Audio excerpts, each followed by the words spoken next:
মাননীয় ভক্তমন্ডলী, ভক্তিমতী মায়েরা, আজ থেকে 538 বছর পূর্বে শ্রীধাম নবদ্বীপের মাঝে কলিযুগ পাবন অবতার শ্রীকৃষ্ণ চৈতন্য মহাপ্রভু, যিনি আপামর জীবকে করুণা করবার জন্য শচী মায়ের কোলে তিনি কৃপা করে নেমে আসছেন। পদকর্তা বলছেন, কলি ঘোর তিমিরে গরাসল জগজনে ধর্ম করম রহু দূর।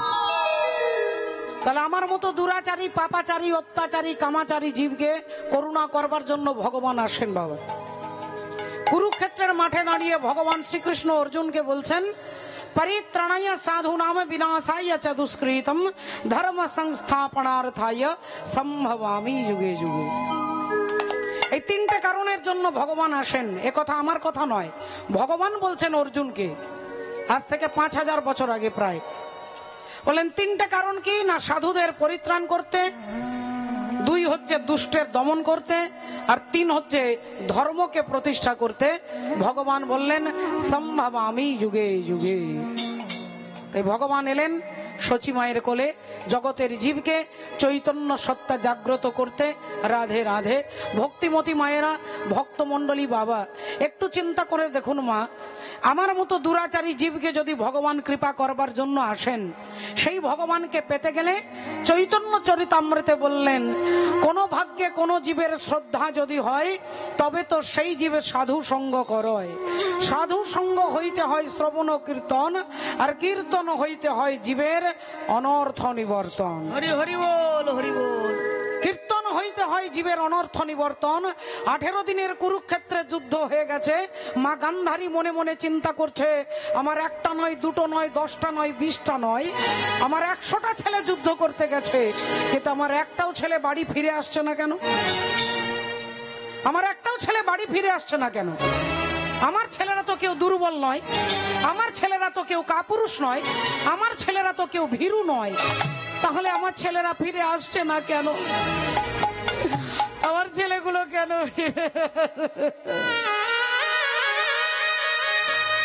মা গান্ধারী পাগলিনীর মতো কাঁদছেন। মা চুলগুলো খোলা আছে, চোখে জল, বুকে ব্যথা, যন্ত্রণা, শতপুত্র বিরহের যন্ত্রণা নিয়ে মা গান্ধারী ছুটতে ছুটতে ছুটতে ছুটতে কুরুক্ষেত্রের মাঠে এসে প্রবেশ করেছে। আর যেই কুরুক্ষেত্রের মাঠে প্রবেশ করেছে, অমনি গান্ধারী চিৎকার করতে করতে যাচ্ছে, ওরে দুর্যোধন,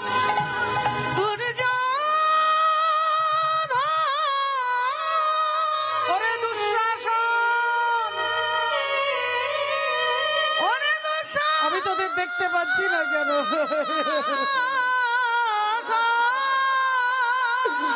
আমি তোদের দেখতে পাচ্ছি না কেন?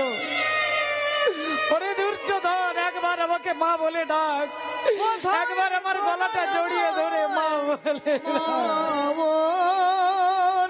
ডাক। পাগলিনীর মতো রানী গান্ধারী কাঁদছেন, আর ছুটতে ছুটতে একবার ডান দিকে, একবার বাঁ দিকে, সামনে চতুর্দিকে ছুটছে। আর ছুটতে ছুটতে মা গান্ধারী দেখতে পেলেন তার প্রিয় পুত্র দুর্যোধন মরে পড়ে আছে। আর ওই মরা ছেলেটাকে দেখে পাগলের মতো ছুটতে ছুটতে গিয়ে দুর্যোধনের মাথাটাকে কোলের মধ্যে নিয়ে গান্ধারী বলছে, ওরে বাপ দুর্যোধন, একবার আমায় মা বলে ডাক।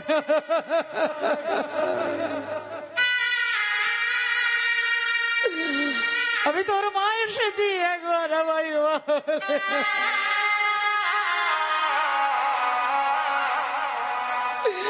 আবার একবার গলাটা জড়িয়ে ধরে আমাকে মা বলে ডাক, বাবা দুর্যোধন। মরা ছেলের বদনটাকে নিয়ে বুকে জড়িয়ে ধরে গান্ধারী কাঁদছে, হা দুর্যোধন, হা দুর্যোধন বলে। আর হঠাৎ গান্ধারী শুনতে পেলেন তার পেছনে দাঁড়িয়ে কে যেন খিলখিল করে হাসছে। চমকে উঠলেন গান্ধারী, শতপুত্র বিরহ যন্ত্রণায় আমি কাঁদছি, আর আমার পেছনে দাঁড়িয়ে তুমি হাসছো। তুমি নিষ্ঠুর, তুমি নির্মম, তুমি পাষাণ, তুমি কে? আমি তোমাকে দেখতে চাই। আর যেই চিৎকার করে বলে উঠলেন, তুমি কে? আমি তোমায় দেখতে চাই। যদি তোমার সাহস থাকে একবার আমার সামনে এসে দাঁড়াও। অমনি পেছন থেকে বলে উঠলেন, মা, ও মা, আমি তোমার সামনে আছি, আমি তোমার পেছনে আছি, আমি তোমার ডাইনে আছি, আমি তোমার বামে আছি, আমি পূরবে আছি, আমি পশ্চিমে আছি, আমি উত্তরে আছি, আমি দক্ষিণে আছি, আমি ঈশানে আছি, আমি নৈঋত্যে আছি, আমি অগ্নিতে আছি, আমি বায়ুতে আছি, আমি ঊর্ধ্বে আছি, আমি অধে আছি। তুমি যেদিকে তাকাবে আমি সেখানেই আছি মা।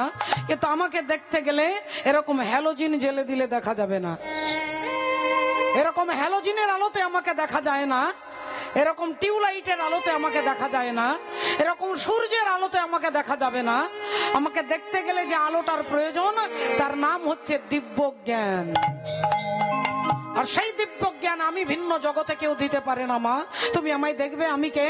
আর অমনি গান্ধারী তাকিয়ে দেখছে, দেখে ভগবান কৃষ্ণ দাঁড়াইয়ে আছে, ভগবান কৃষ্ণ দাঁড়ায়ে আছে, ভগবান কৃষ্ণ দাঁড়ায়ে আছে। ওরে গান্ধারীর চোখের কাছে দেখে ভগবান কৃষ্ণ দাঁড়ায়ে আছে, ওই গান্ধারী চোখের কাছে ভগবান কৃষ্ণ দাঁড়ায়ে আছে। ও দেখে গান্ধারীর চোখের কাছে ভগবান কৃষ্ণ দাঁড়ায়ে আছে, গান্ধারীর চোখের কাছে ভগবান কৃষ্ণ দাঁড়ায়ে আছে, গান্ধারীর চোখের কাছে ভগবান কৃষ্ণ দাঁড়ায়ে আছে। আর যেই ভগবানকে গান্ধারী দেখেছে অমনি এই আঙুলটা তুলে বলে উঠলো, তুমি সেই কৃষ্ণ, তুমি সেই কৃষ্ণ যে আমাকে মা বলে ডাকবার মতো কাউকে রাখলে না, তুমি সেই কৃষ্ণ।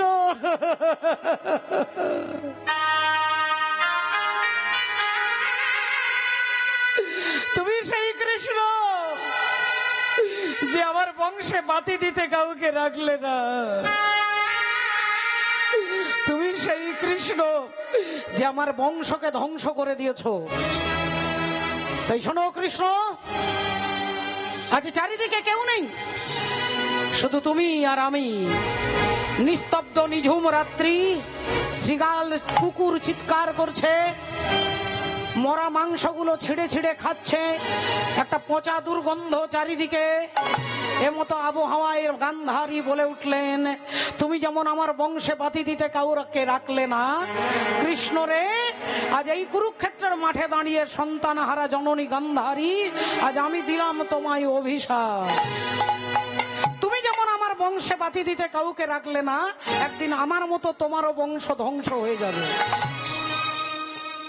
এ কথা যেই বলেছেন ভগবান একটু মিষ্টি হেসে বললেন, মা তোমার দেওয়া অভিশাপ আমি মাথায় তুলে নিলাম। হরি হরি বল। আমি তোমার দেওয়া অভিশাপ মাথায় তুলে নিলাম।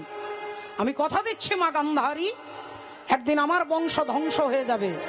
কিন্তু হেই মা গান্ধারী, তোমার একটাও ছেলেকে কিন্তু আমি মারিনি, একটাও ছেলেকে আমি মারিনি। তুমি ভুলে গেছো মা, আজ থেকে 18 দিন আগের কথা, যেদিন কুরুক্ষেত্রের যুদ্ধ শুরু হবে, সেদিন দুর্যোধন তোমাকে প্রণাম করতে গিয়েছিল। আর দুর্যোধন তোমার পায়ে হাত দিয়ে বলল, মা তুমি আমাকে আশীর্বাদ করো, এই কুরুক্ষেত্রের যুদ্ধে যেন আমরা জয় লাভ করি। সেদিন মা গান্ধারী ছেলের মাথা থেকে হাতটা সরিয়ে নিয়ে বললে, বাবা দুর্যোধন, যে যুদ্ধে তুই যাচ্ছিস এটা কার্গিলের যুদ্ধ নয়, এটা পানিপথের যুদ্ধ নয়, এই যুদ্ধের নাম হচ্ছে ধর্মযুদ্ধ। আর এই ধর্মযুদ্ধে তুই হারবি না তুই জিতবি আমি বলতে পারবো না বাবা, তুই হারবি না তুই জিতবি আমি বলতে পারবো না। তবে আমি তোর মা, তুই আমার ছেলে, এই তোর মাথায় হাত রেখে আশীর্বাদ করে বলছি, ধর্মপক্ষের হবে জয়, যে পক্ষে শ্রীকৃষ্ণ রয়। হরি হরি বল, হরি বল। ধর্মপক্ষের হবে জয়, যে পক্ষে শ্রীকৃষ্ণ রয়। এটা 18 দিন আগে তুমি তোমার ছেলে দুর্যোধনকে বললে, আর আজকে কুরুক্ষেত্রের মাঠে দাঁড়িয়ে আমাকে অভিশাপ দিচ্ছ মা। আজকে এখানে দাঁড়িয়ে আমাকে অভিশাপ দিচ্ছ। এটাই হয় বাবা ঠাকুর, মানুষ যখন অজ্ঞানে মায়াতে বদ্ধ হয়ে যায় তখন ভগবানের ওপরে দোষারোপ করে কথা বলে। তাই কলিযুগের ভগবান চৈতন্য মহাপ্রভু আমার মতো পাপী জীবকে করুণা করবার জন্য বললেন একমাত্র কলিযুগের ধর্ম হচ্ছে হরিনাম সংকীর্তন। হাসি মাখা বদনে ছল ছল নয়নে ওগো আনন্দ কাননে মন ভ্রময় মায়েরা যারা যারা আছেন উলুধ্বনি হরিধ্বনি দিতে হবে। মা হরি বলো হরি বলো মনে রে আমার। হরি বল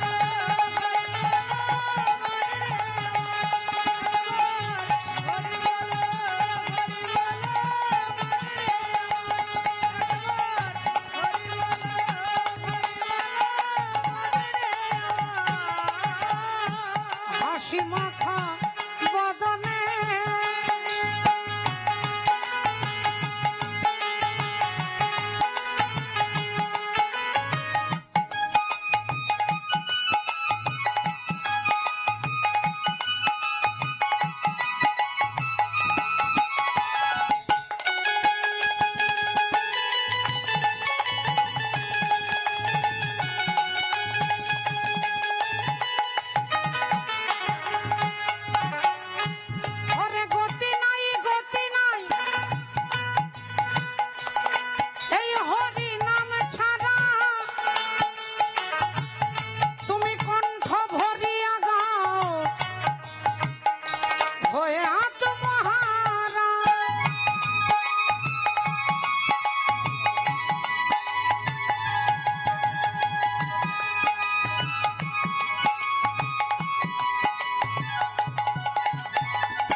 রাত্রি দিনে ওই দেখো শ্মশানে,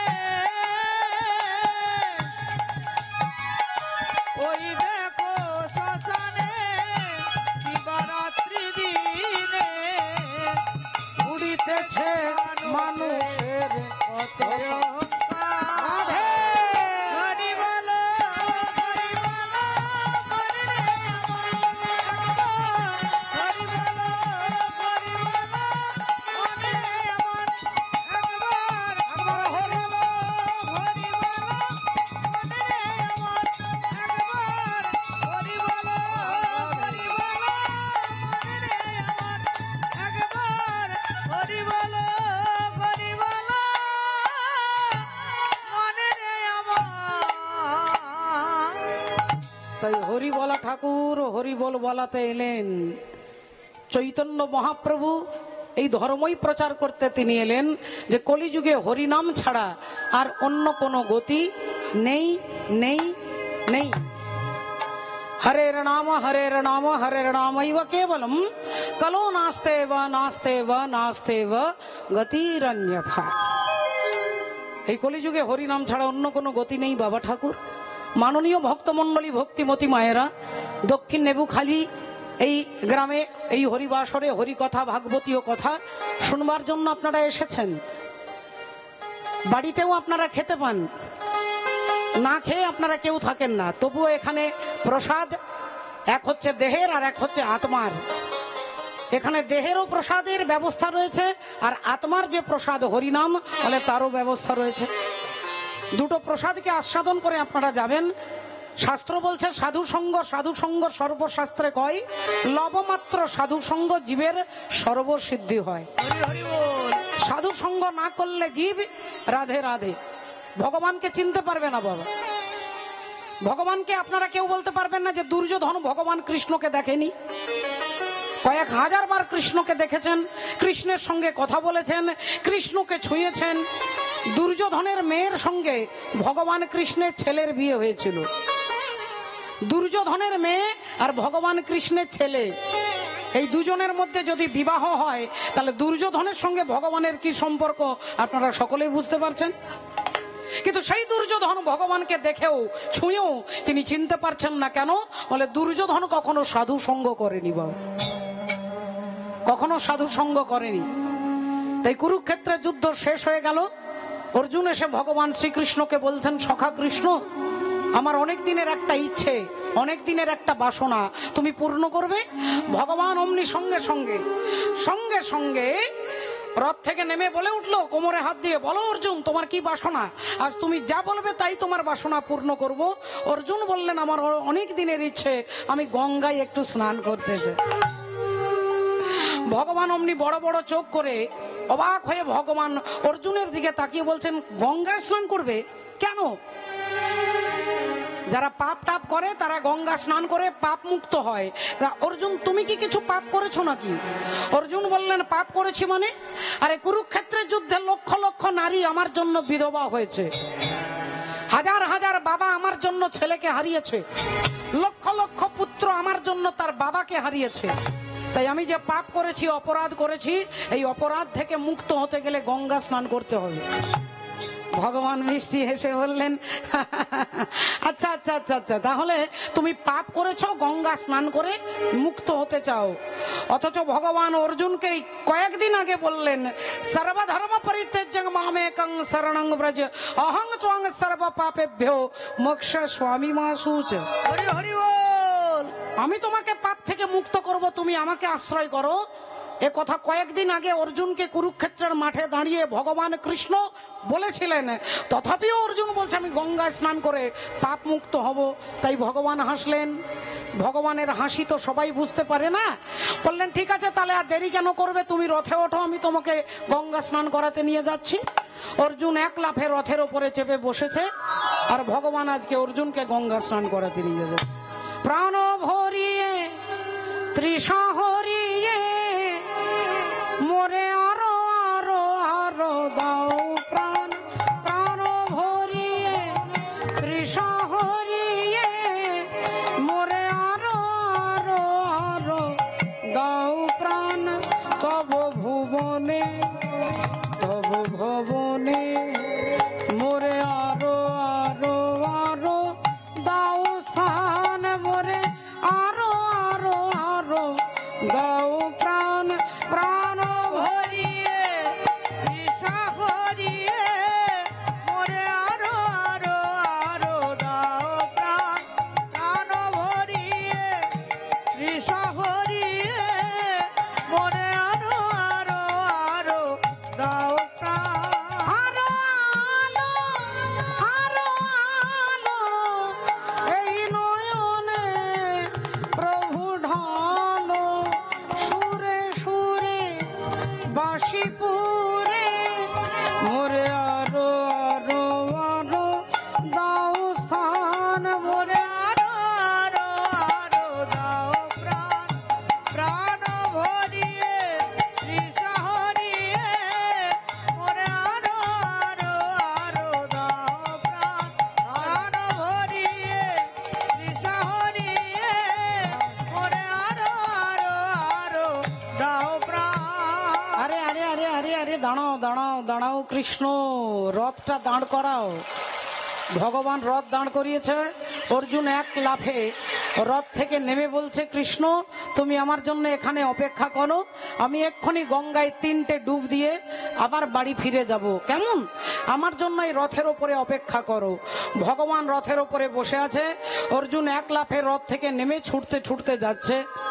আর ছুটতে ছুটতে ছুটতে ছুটতে যেই গঙ্গার তীরে এসে অর্জুন দাঁড়িয়েছেন, অমনি অর্জুন চমকে উঠলেন। এ কি?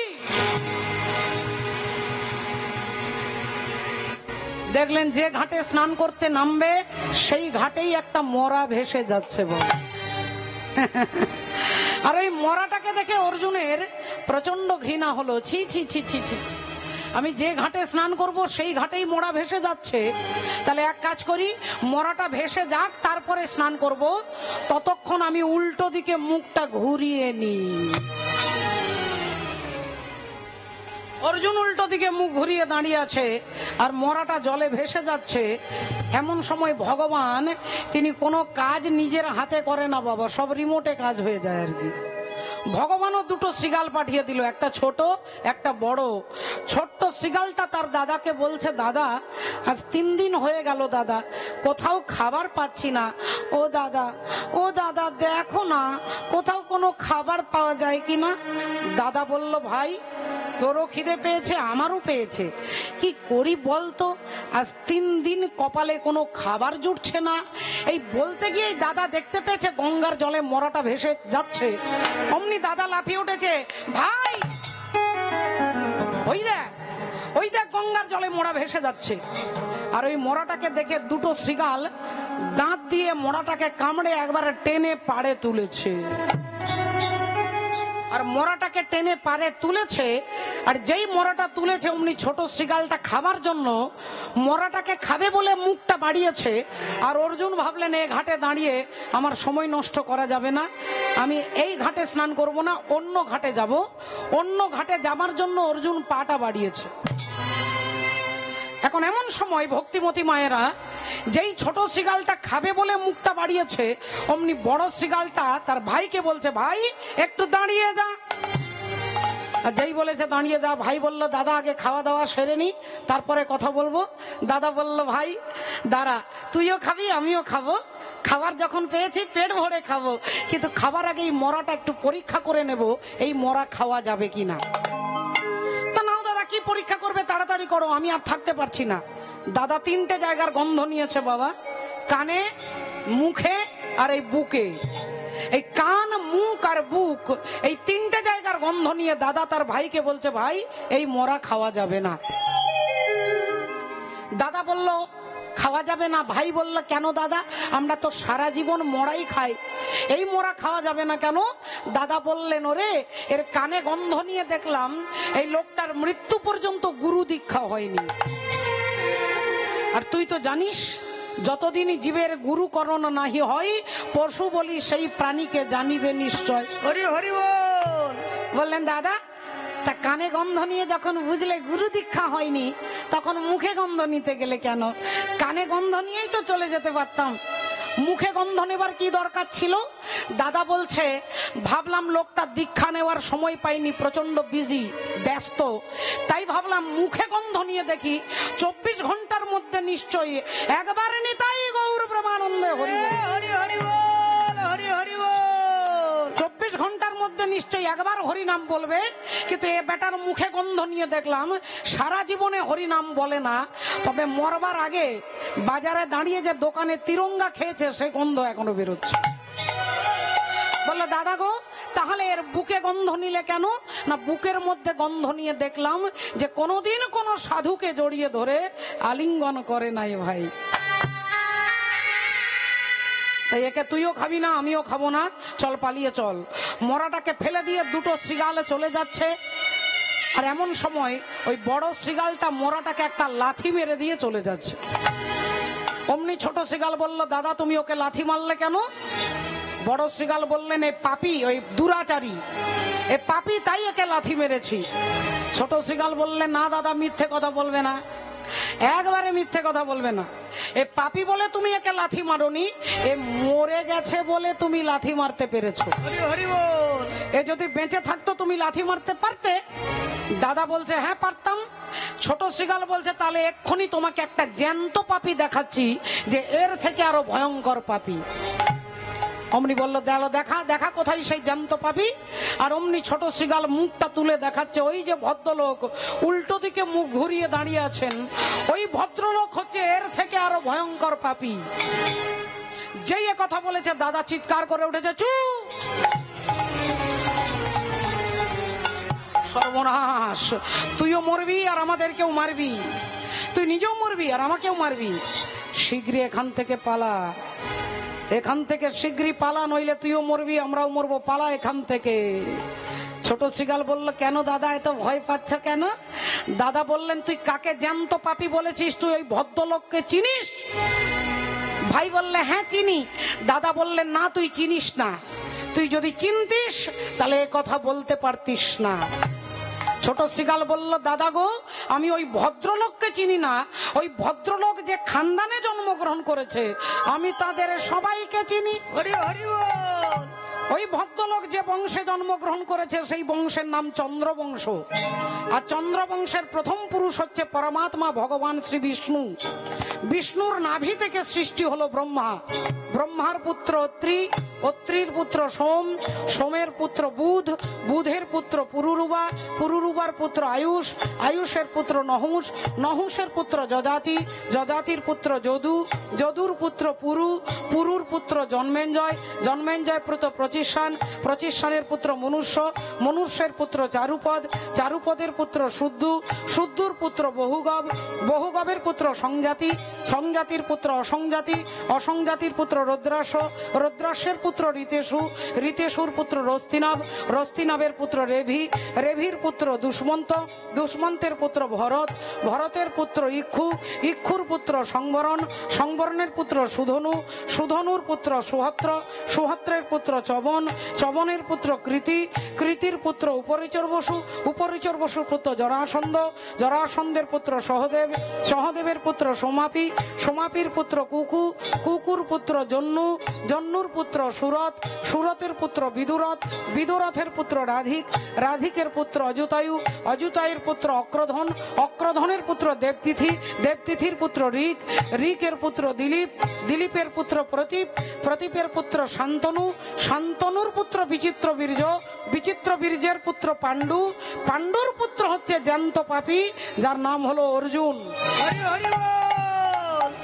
আর যেই বলেছে অর্জুন অমনি অর্জুন গদাটা তুলেছে।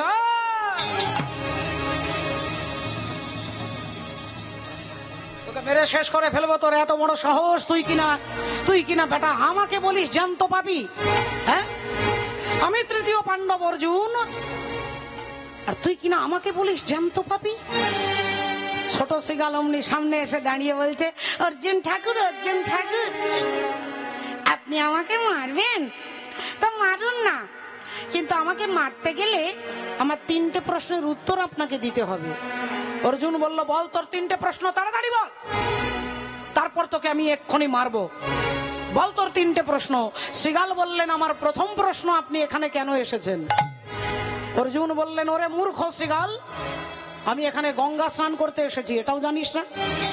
শ্রীগাল বললেন, আমার 2 নম্বর প্রশ্ন, গঙ্গায় স্নান করলে কি হয় গো? ওরে মূর্খ, ওরে মূঢ়, তুই কি করে জানবি যে গঙ্গায় স্নান করলে দেহটা পবিত্র হয়? শ্রীগাল বললেন, আমার 3 নম্বর প্রশ্ন, যে জলে স্নান করলে দেহটা নির্মল হয়, পবিত্র হয়, বলতে পারেন অর্জুন ঠাকুর এই গঙ্গার সৃষ্টি কোথা থেকে হয়? অর্জুন অমনি বলে উঠলেন, তোকে আর কি বলি বলতো?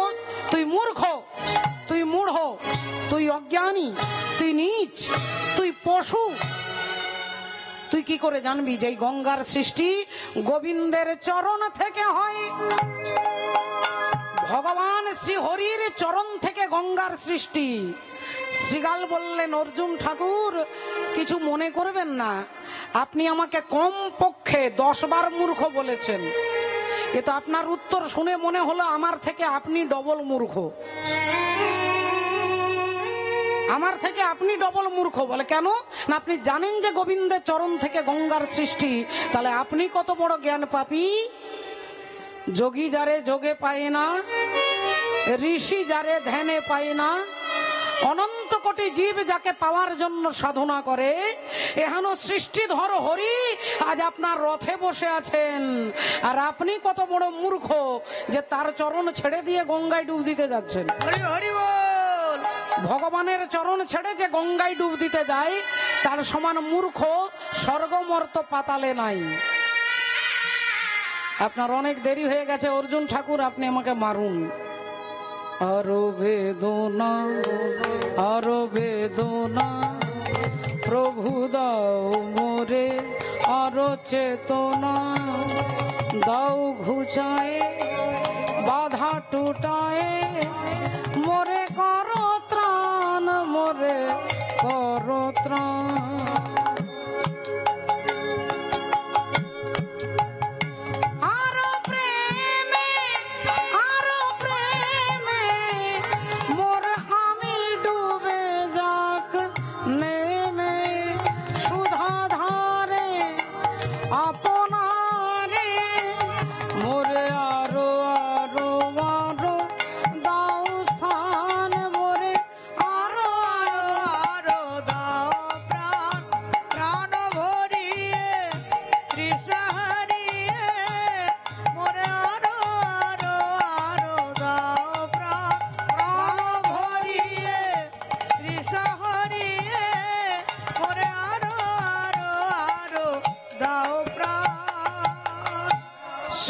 কথা শুনে অর্জুনের চৈতন্য ফিরে এলো।